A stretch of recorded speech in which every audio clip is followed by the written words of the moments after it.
Yeah, I'm Hannes Hirsch. I'm the director of Drifter. Drifter is my first feature film that premiered in Berlinale this year. And it's a second coming out story a bit. It's a self-discovery. It's also a love story about a young gay man who moves to Berlin, like many young people nowadays move to Berlin and they try to find themselves. And they do find themselves, but they also lose themselves a bit.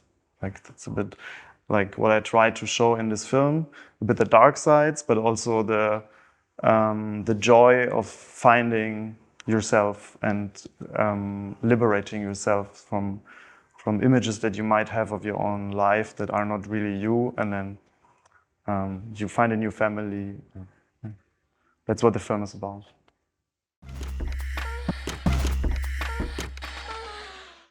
Yeah, I think time is different when you go to techno clubs, because it's not like a one evening event normally in Berlin where you go, but it can take 3 days if people take drugs.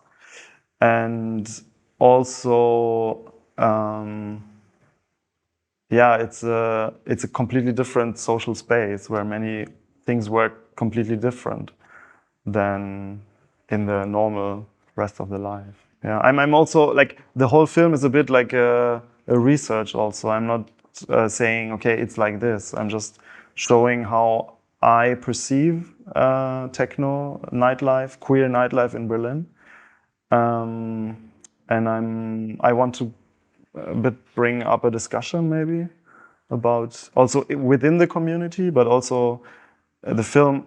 I think it's not only for people who identify as queer, but also more and more people, especially in Berlin, they just want to be part of this nightlife, and then they also find maybe some things that they can take into their own life, and they're maybe just boring, normal, straight couples who maybe realize, hey, we can also open up a bit, as I show also in some side characters in the film. We have premiered in Berlinale, the film, and I mean, Berlinale is a very, it's mostly like a film festival with like cineasts from around the world. But as we also showed the film in Berlin, and of course, in Berlinale, there's this queer section called Teddy Award. So many of the queer people from Berlin that also are part of the nightlife went to see the film, and they're super curious to see it. And we got many reactions. Like, for example, one guy came onto the stage after we showed the film there, and he was kind of crying and just said, hey, this film shows really my life. And but since we just had the premiere in February, so now we are going through all the festivals. And the cinematic release in Germany is only in November. And then I'm very curious to see how the bigger audience will react to the film. And yeah.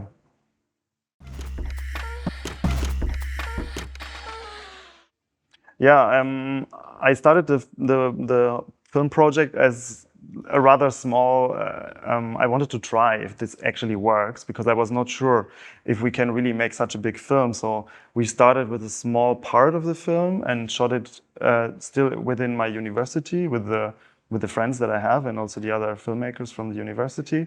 And then with this first part of the film, I went to Salzgeber, our distributor now, and the co-producer Joost Hering, and showed it to them, and then they gave a little bit of money to the film. But then, since it was full COVID and it is my first feature film, I didn't really try or dare to apply for public funding for the film. But I just said, hey, so many people are unemployed right now, especially the whole nightlife scene is just dead.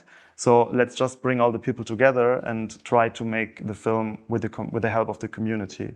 So the whole film, behind the camera, but also the actors, the extras, people who gave us the locations, and also the musicians who gave us the songs, are almost all people from the community who wanted to support the project. And this is how it was possible to shoot this film, with so little money also.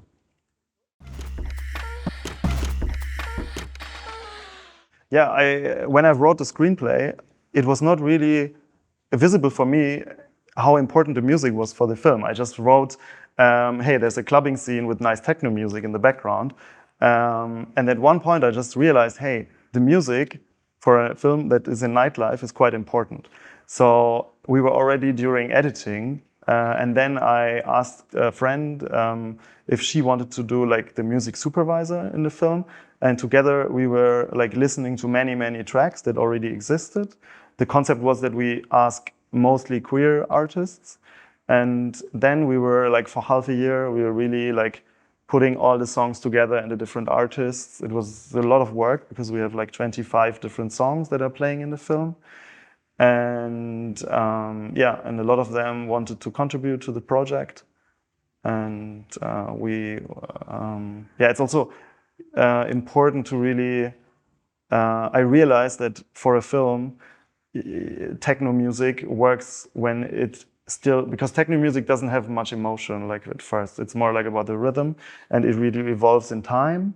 But a lot of scenes are quite short, so we needed to really find tracks that also can transport an emotion in a very short time, in like 20 seconds sometimes.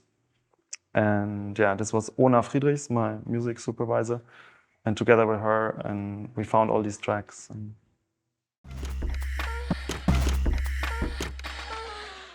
I like that when I saw my first queer films, it was mostly talking about coming out. And now coming out is not an important topic anymore.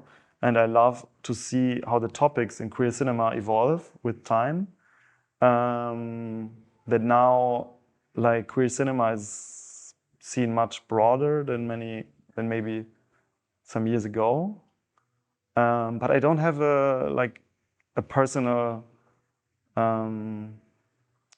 a favorite, like what I really want to see. It's more, what I like is more like formal things that I'm interested in. And I think it's super important to see queer movies, because that's also why I made this film, because I wanted to, like many things that queer people experience nowadays, they don't have a story. And I think I try to put a lot of events that I always experience in nightlife. For example, only one thing, that there's a GHB overdose in my film, and I don't know any other fiction film that shows a G overdose anywhere, and I wanted to bring it on the screen to put this thing into a story so people can experience it, they can talk about it, and this is important for me too.